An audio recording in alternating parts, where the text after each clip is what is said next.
Rolling Stone magazine's continuous history of rock and roll. I'm Tony Pigg. Today, it's the past, present, and future of one rock giant, Pink Floyd. The Pink Floyd story stretches back to the late 60s, when in London, a group of musicians began to play collectively under the name the Screaming Abdabs. That got changed to Pink Floyd Sound, then to the T-Set, and finally settled on just Pink Floyd. Their original act was one of the first to include a light and slide show, and by the end of 1967, they were riding high, so to speak, on the musical psychedelic bandwagon with their first hit single called See Emily Play. That's the very first Pink Floyd song from the 1967 album The Piper at the Gates of Dawn, See Emily Play, on the continuous history of rock and roll. Original member Syd Barrett wrote 7 of the 9 songs on that record, but never performed with the band again. Legend has developed about Syd, and many Pink Floyd fans think of him as a wild, eccentric artist. But the myth of Syd Barrett has taken the wrong course and is really far from the truth. Syd is actually quite ill, in the care of his elderly mother, and very close to being institutionalized for insanity. He certainly didn't seem as if he could handle the success, all the things that go with it. And he started going mad very shortly after the very first sort of hints of success that Pink Floyd had. Certainly by the time they recorded See Emily Play, he was a very much stranger person.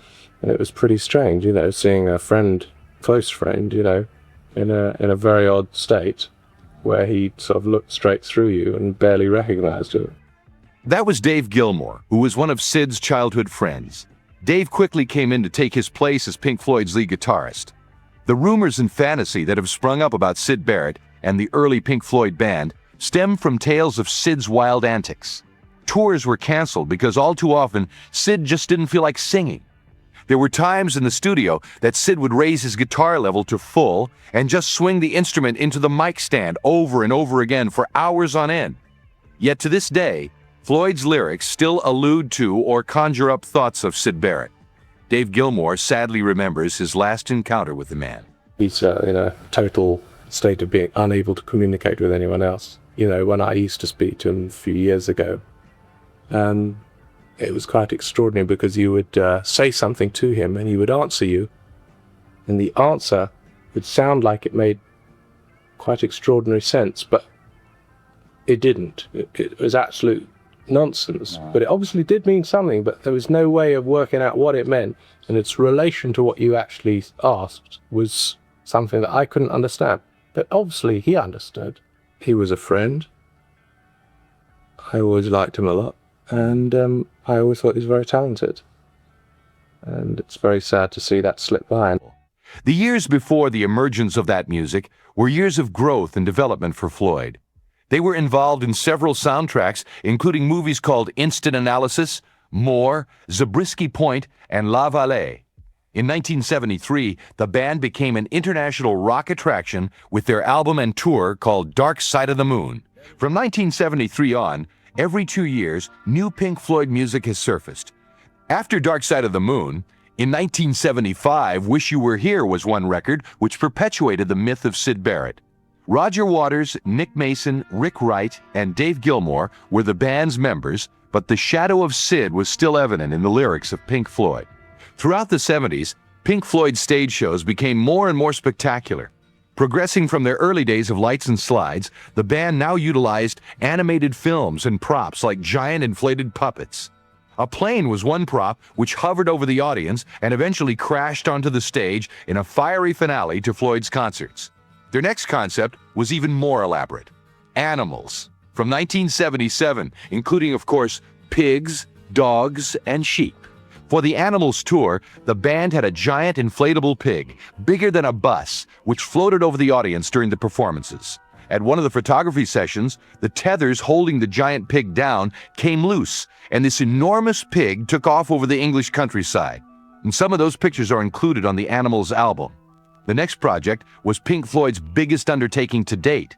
From the original idea, through the recording of the double album and up to the release of the film, 4 years of intense work went into a concept initiated by Roger Waters known as The Wall.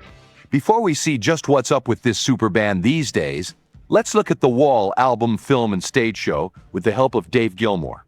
The band performed The Wall only in New York, Los Angeles, and London. The live shows included the construction and destruction of a tremendous wall that spanned the entire length and height of the concert arena. The wall was built out of 2-foot by 3-foot cardboard bricks, and it effectively separated the audience and the band, each on one side of the wall. It was a difficult, massive, and expensive presentation, and a film was made that allowed the group to show and tell the Wall story without touring. Dave Gilmour. There's an awful lot of people who can't see the concert, and a film is a way of giving them the story told in a different way. And the other thing is that to film the concert and make a concert film of the live show that we did, I don't think would be successful. The scale of the show, you can't miniaturize that scale.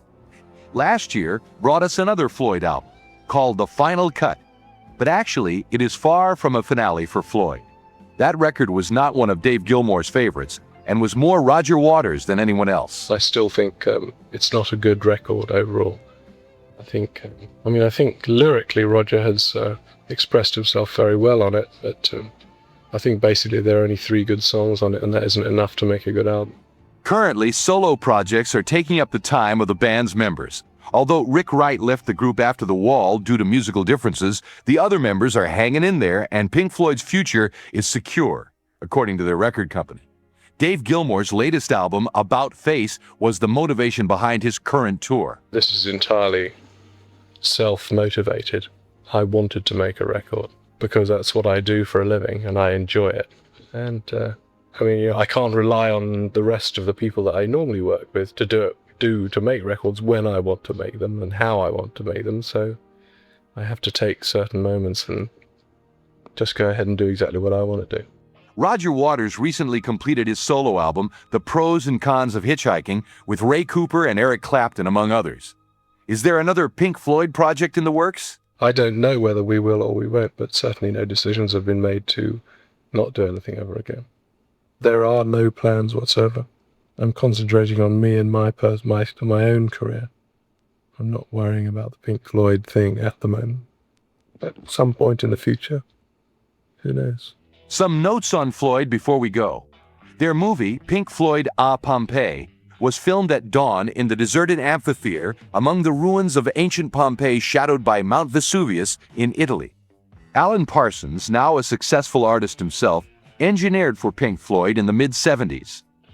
Several Floyd albums were recorded in that famed studio on London's Abbey Road. Syd Barrett's solo albums were produced by Dave Gilmour out of friendship.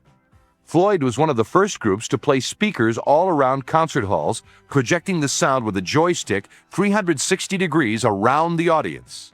And this year, the Dark Side of the Moon album has been on the Billboard record charts longer than any other album, over 400 weeks in a row. Pink Floyd.